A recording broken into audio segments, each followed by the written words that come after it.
Hello po sa inyong lahat. Isang magandang umaga po sa inyong lahat. Good morning po. Ay, sandali lang at iinom muna akong tubig.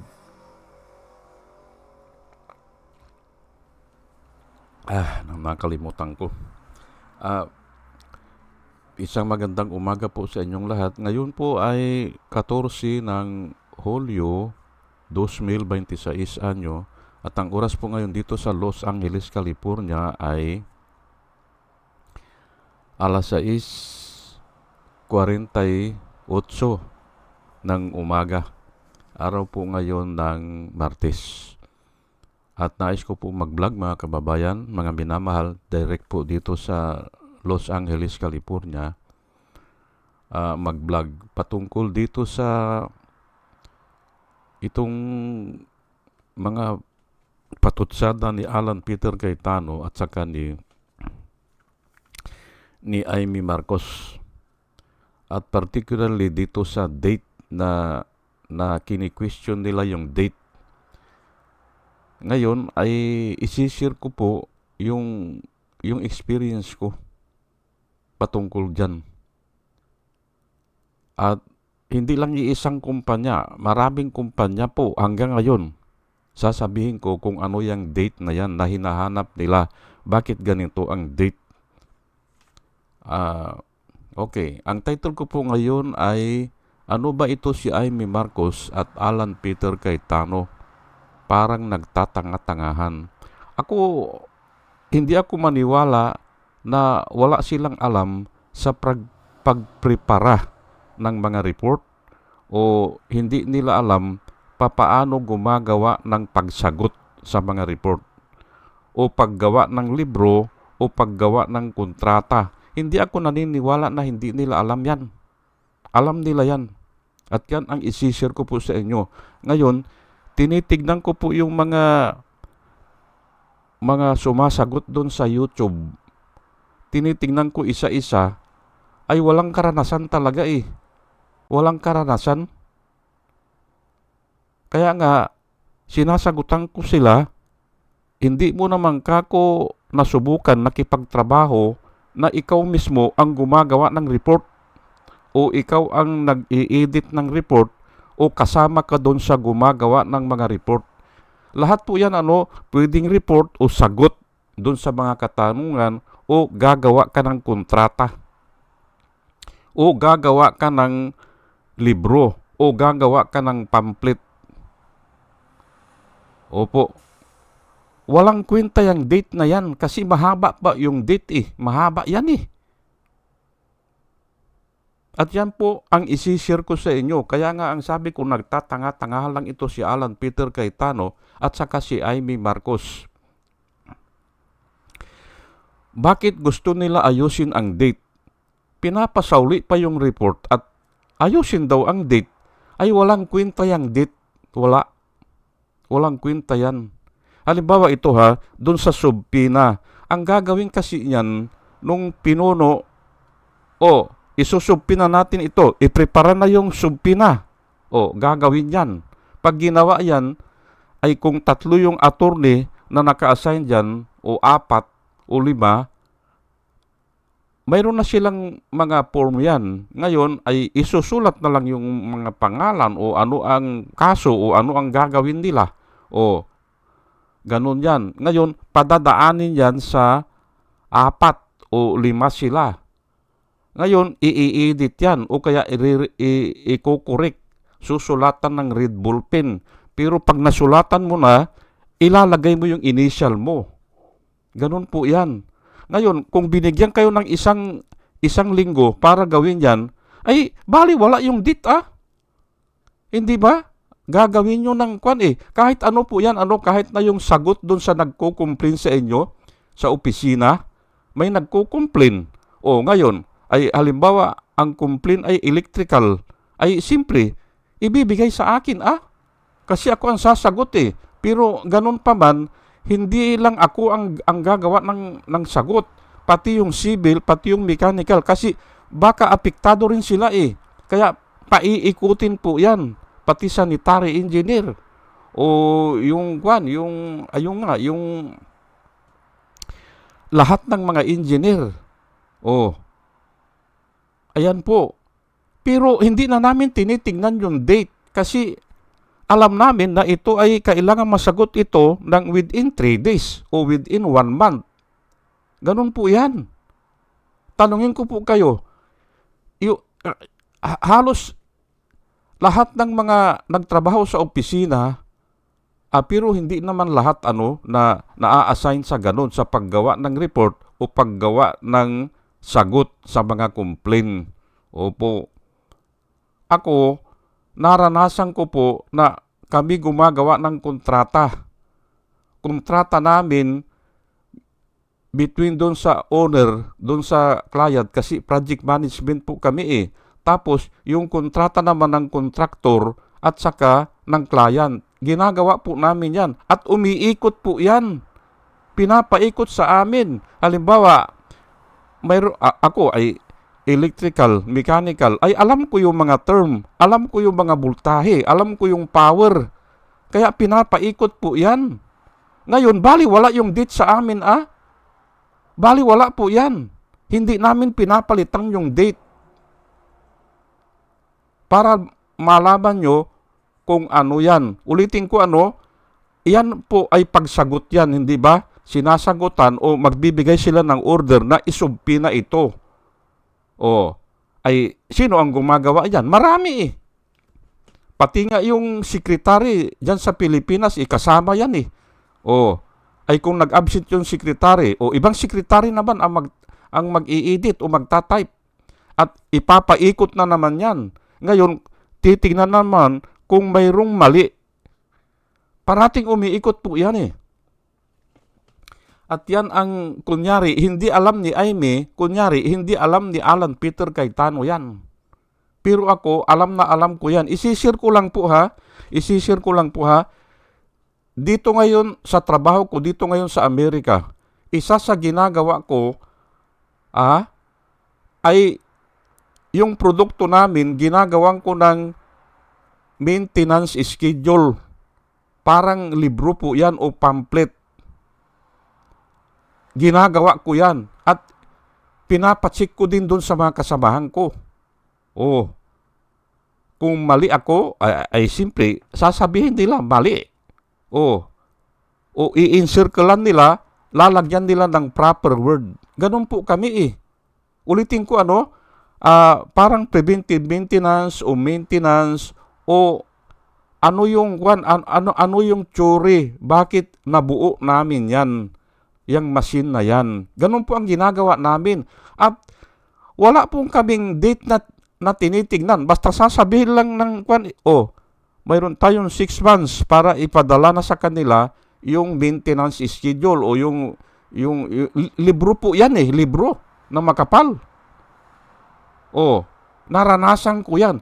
Kaya alam ko na hindi masyadong tinitingnan ang date. Opo. Kasi nga, umiikot eh. Basta bibigyan lang kami na, within 3 months, ipapadala na natin yan. Ganun po yan. Nung nagtrabaho naman ako sa Saudi Arabia, yung huling trabaho ko doon, anong year ba yan? 2006 to 2008. Yun ang huli ko nag-Saudi Arabia. At na-assign ako sa design. Design po ng mga building o mga commercial building, mga residential building. Pero, dalawa yung kumpanya nung boss ko. Isa sa advertisement. Ay mas marami sila doon. Ay kami, iilan lang kami sa design. Ngayon, kung wala kaming trabaho, tinatawag nila ako at ang daming trabaho doon sa kanila Isa yung gumagawa sila ng libro o ng pamphlet. Kasi advertising nga Advertising ay simple, magsusulat ka doon Pinapadaan din nila sa akin. Kasi hindi nila alam yung power na requirement. Hindi nila alam kung ano ang isusulat doon Kaya pinapadaan din. Pati nga yung skill kung minsan namumblema sila. Ay ano ka kung problema dyan? Ay kasi gagawa sila ng painting, Pero mass production po yan ha, at ididikit doon sa, halimbawa sa bulletin board o doon sa sasakyan, ididikit doon sa yung mahabang sasakyan. Ay kung minsan kapos, kung minsan hindi mag-ugma. Ay hindi naman sila mga engineer Ay ngayon, ay nung ako ang gumawa, in-skill ko agad In-skill? Saan ba kako ang lalagyan? O saan ba kako yung litrato na ididikit dyan? O sige, ito na. In-skill ko. Sigurado na ba ito, Simons? Oo, kako, sigurado yan. O nung pagkagawa ay eksakto. Kasi nga ay engineer ako. Ngayon, pati doon sa mga salita, ay simpre, yung iba hindi nila maintindihan pinapadaan nila sa akin yan. Kaya alam ko, matagal gawin yan. Matagal. Yung gagawa sila ng pamphlet lang na maliit na ganyan, ang tagal yan, mga 3 months.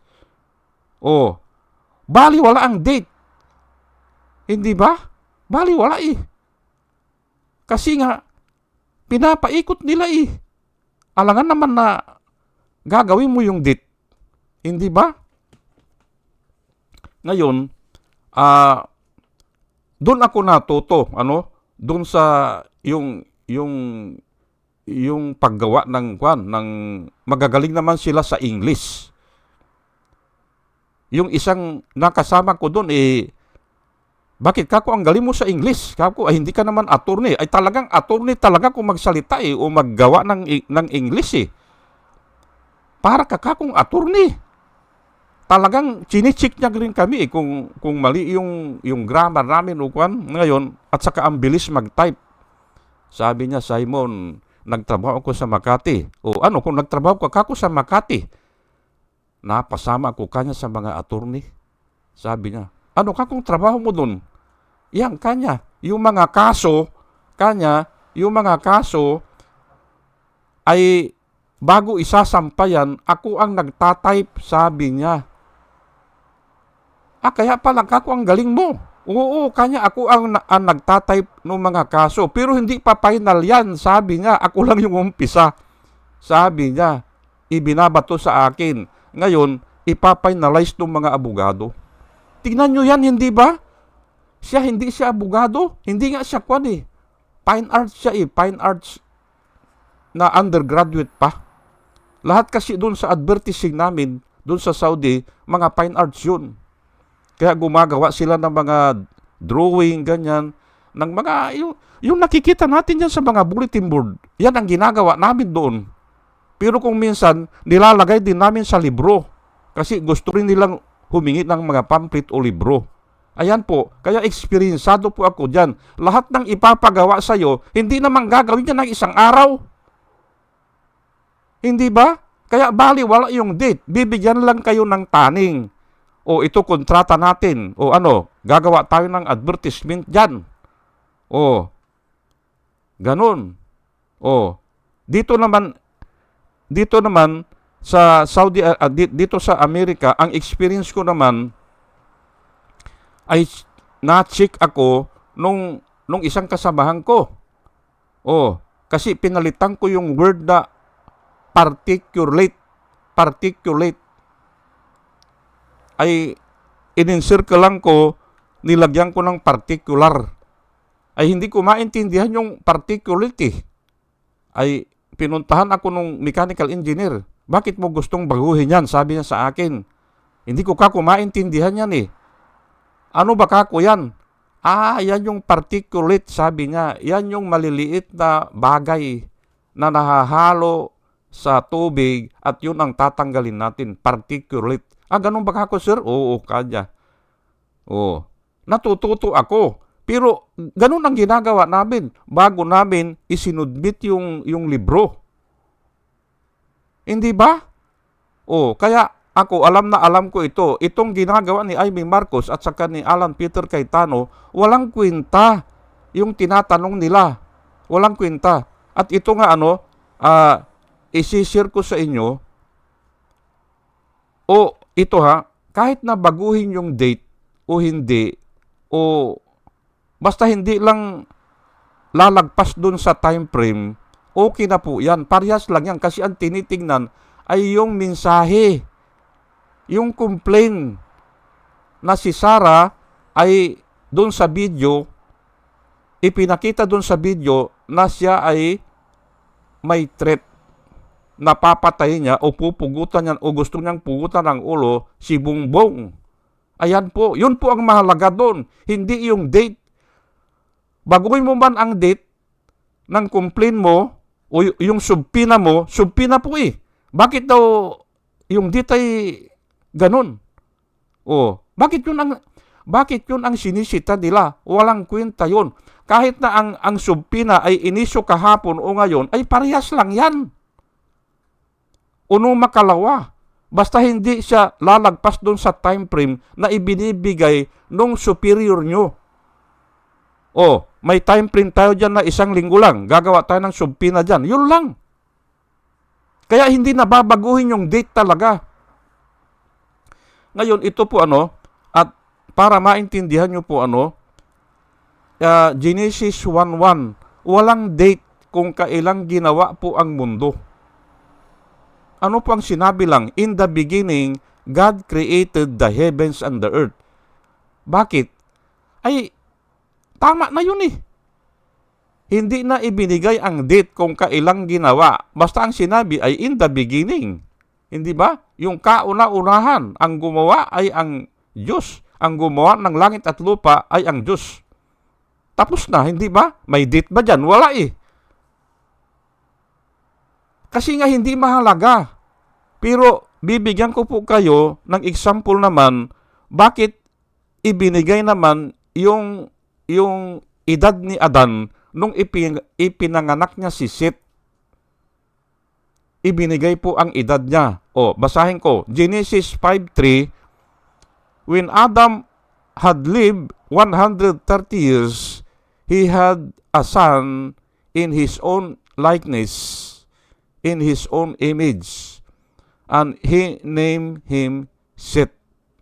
Ayan po. Noong 130 years daw, si Adan ay nagkaanak siya na ang pangalan ay Seth. Ayan po ha. Bakit inilagay yan? Okay, ito po. Ipapaliwanag ko yan. Bakit inilagay yung years? Ay, ganito po yan eh. Kung hindi man kayo bumabasa ng Biblia, lahat nung pangalan na ipinanganak na dinaanan ni Jesus Christ o ni Maria, o hindi natin alam kung si Maria ba yun o tinutukoy doon o si Joseph. Basta konektado pala yung dalawa o magpinsan o ganun. Kaya pwedeng si Joseph, pwede rin si o malayong pinsan, pwede rin na ang yung lineage, yung mga dinaanan nila bago sila pinanganak ay nakasulat po yan eh. Pero hanggang doon kay Abraham ay ibinigay ang mga edad. Ito, nung pinanganak niya ito ay 130 years. O ito, si Noah, nung nagkaanak siya, ay 500 years na siya eh. Ayun, nung pinanganak niya. O, yung mga anak niya. O, at nung bumaha ay 600 years na siya eh. O, nung bumaha. O, bakit nilalagay yan? Ay, para nga yung hindi malito ang mga tao. Kaya sa pamamagitan nito, ulitin ko lang lahat ng mga tatay, nung pinanganak niya itong tao na ito, yung anak niya, ibinibigay yung edad niya. Yun lang lineage ni Jesus Christ, yun lang. Pag hindi ka linyada ni Jesus Christ, hindi ka isusulat. At ibinigay yung edad na pinanganak niya itong anak niya. Kaya alam namin, ang edad ni Adan sa ngayon ay wala pang 7,000 years old. Wala pa. Alam namin yan. Kasi hanggang nga doon sabihin natin hanggang kay Abraham ay ibinigay. ay pagdating kay Abraham, may kalendaryo na po ang mundo. Yung tinatawag nilang mas matanda pa kay Abraham, yung Sumerian calendar na halos parehas din ng ginagamit ng mga itong mga yung linyada ni Abraham. Mayroon na pong kalendaryo noon, kaya hindi na kailangan may mga na yan. Kaya alam natin ang layo ni Jesus Christ kay Abraham. Alam natin ang layo ni Abraham kay Adan dahil dyan. At alam naman natin ang layo natin kay Jesus Christ. Kasi nga, mayroon na talagang kalendaryo, yung Gregorian calendar. Hindi ba? Ayan po. Kaya ibinibigay ang date kasi ay mahalaga po eh. Ngayon, pagdating dito sa kung si Sara Duterte ba ay totoo ba yung nag-treat siya o nagbanta siya, napapatay niya si Marcos, totoo ba yun o hindi? Hindi na kailangan ang date dyan. Kasi nga, iisa lang ang pinag-aaralan natin eh, yung video. Yung ang sinabi ko sa mga comment ko eh, video lang ang pinanggalingan niyang kako. Yun lang ang pag-aralan natin. Ay bakit tatanungin pa ni Alan Peter Cayetano kung nag-coordinate daw yun si Lutok, yung attorney Lutok, kung nag-coordinate daw sa Presidential Security Command o sa police o sa ibang ahensya. Ay simpre, nag-coordinate yan. Pero yung lalim ng coordination, hindi natin alam at bakit naman ipapaalam sa atin, hindi ba? Ngayon, gusto palang palabasin. Gusto to make it appear na hindi nag-iimbestiga yung si Lutok, ay walang credential yung investigasyon mo. Ay bakit sasabihin ng ganun? Ay kung ako yung NBI agent, sasabihin ko, ay sir, ay hindi ko pwedeng i-disclose lahat. Hindi pwede. Nag-coordinate kami, pero hindi ko sasabihin sa'yo lahat. Dapat ganun Hindi ba? At sino ka para malaman mo paano ako nakipag-coordinate, sino ang mga taong kinausap ko, basta ang alam niya, nakipag-coordinate. Hanggang doon lang. At by department po yan, hindi ba? Kaya nga nagtatanga-tanga lang itong dalawa na ito eh. Itong si Alan Peter Cayetano at saka si Amy Marcos. Ulitin ko lang alam nila yan na pagsasagutan yung isang agenda, maraming gumagawa yan. Ako naranasan ko nga yan at yan ang sinishare ko po sa inyo. Bilang ako yan nga sa Senado naging project management ako dyan Yan sa Senate transfer, mahigit 1 taon ako dyan. Under ako sa Sita Dinglasan Consultancy. Kaya alam ko yan. Na umiikot. Diyan nga ako maraming nabasa na kontrata Diyan sa C&D Consulting, nung hinawakan namin yung Senate transfer na yan, nag-transfer kasi yan manggaling doon sa harapan ng Normal College sa Luneta, doon dati yan At nag-transfer sila dyan sa Pasay City. Kami ang project management dyan. Pero nahuli na ako. Nag-Saudi rin nag-Saudi yung electrical engineer na pinalitan ko. Ganun po yan. Pero naabutan ko na pumunta pa kami dyan sa Pumunta kami dyan sa Old Senate. Pumunta kami dyan. Yung ni-request kami para tingnan paano sila mag-transfer ay in-inspection naman namin, ganun.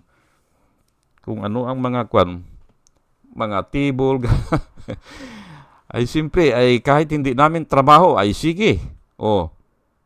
Pumunta kami dyan, alam na alam ko, dyan sa Old Senate. Pero ang sabi ko, bakit pupuntahan pa ito?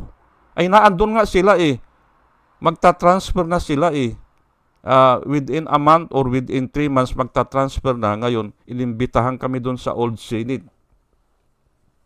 ay para lang pala na tignan yung opisina nila, paano naka-arrange. Ay wala naman kaming pakialam doon, hindi ba?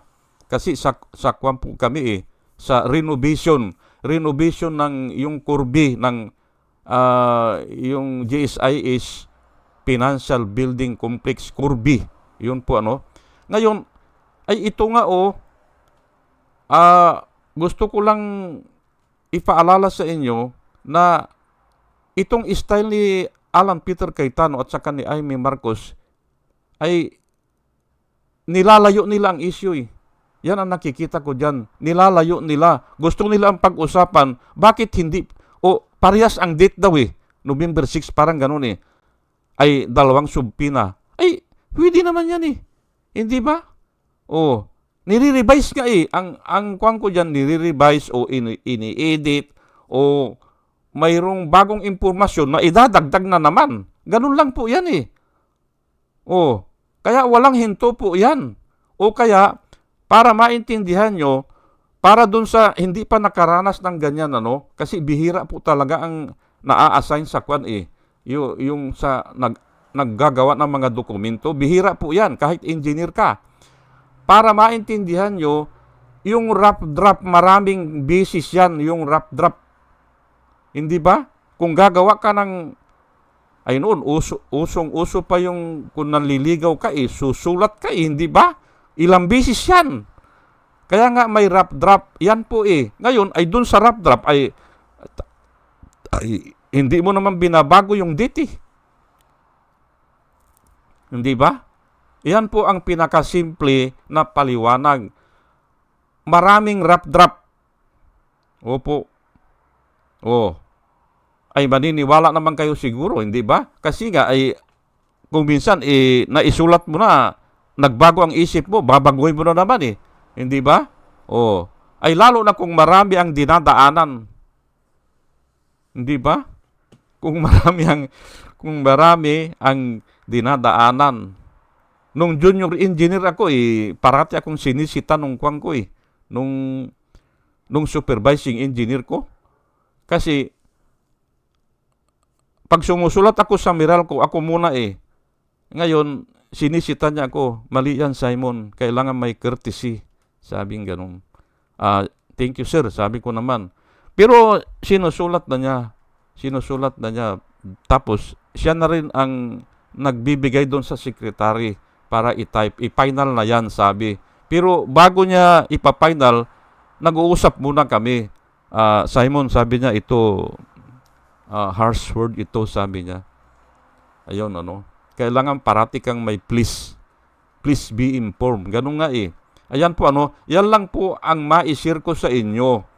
Pero nga, ay ito si Alan Peter Cayetano at saka si Aimee Marcos, gusto nila doon lang mapuntang usapan para tumagal ng 1 buwan, 1 taon, hindi ba? Wala nangyayari. Hindi na didiscuss yung kung totohanan ba yung ginawa ni Sarah na gusto niyang pugutan ng ulo.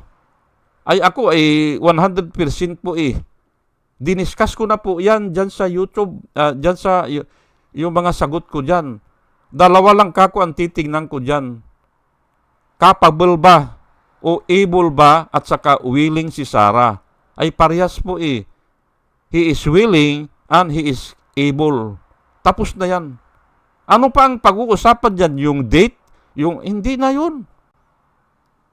Willing ba o able? Ay saan ko ba kinuha yan? Ay doon nga si Jesus Christ, willing siya na iligtas tayo at saka able na iligtas tayo. Doon ko kinuha yan. Jesus Christ is willing or not only willing but He is also able. Marami kasi na willing pero hindi able. Katulad yung teacher dito sa amin sa Masinloc, Zambales ata yan, na babayad daw siya ng 50,000 para patayin si Duterte. Ay hindi naman siya able kasi nga sa habang buhay siya magtatrabaho, hindi niya maiproduce ang 50 million. Hindi siya able, hindi ba? Kaya nga binaliwala yun Kahit na willing siya na patayin si Duterte, sabihin natin, ay hindi siya able. Kasi wala siyang pambayad. Ay ito si Kwan, tanungin ko po kayo, may pambayad ba yan? Ay mayroon eh. O, may willingness ba yan? Ay oo, ay kasi nga ay mayroong history po napatayan eh, hindi ba? O, at yung tatay niya ay nakadetini ngayon sa dahig, hindi ba? Sa dahig, sa kasong, Kwan yan, yung, crime against humanity. Pagpatay po yan. Kaya willing talaga, hindi ba? O sige po, hanggang dito na lang po sana ay may natutunan tayo, ay pasensya na po kayo kung hindi maganda ngayon ang preparasyon ko kasi nga ay inistorya ko lang ay yung buhay ko o yung experience ko diyan sa paggawa ng mga sagot o paggawa ng dokumento o paggawa ng libro o mga pamphlet. Senior ko lang sa inyo. Ayaw ko sanang sabihin yan, pero kasi baka sabihin nyo mayabang o ay kailangan talaga kailangan para pasubalian itong mga reklamo ni Alan Peter Cayetano at saka ni Marcos na wala namang kwenta. Hindi ba? Hindi daw pinag-aaralan. Hindi, sabi pa nila bakit hindi niyo ba binasa? Hindi ba? Ay bali, wala nga yun Hindi ba? Oh. At naglagay ako ng 2 example dito na galing sa Biblia para maintindihan natin. O sige po, at bago po ako mag-umpisa, nadadalangin po ako sa Panginoon na sana ay bigyan niya tayo ng wisdom sa ating pakikinig. At muli mga kababayan, mga minamahal, isang magandang umaga po sa inyong lahat at salamat po sa inyong pakikinig. Salamat po ng marami. Salamat po.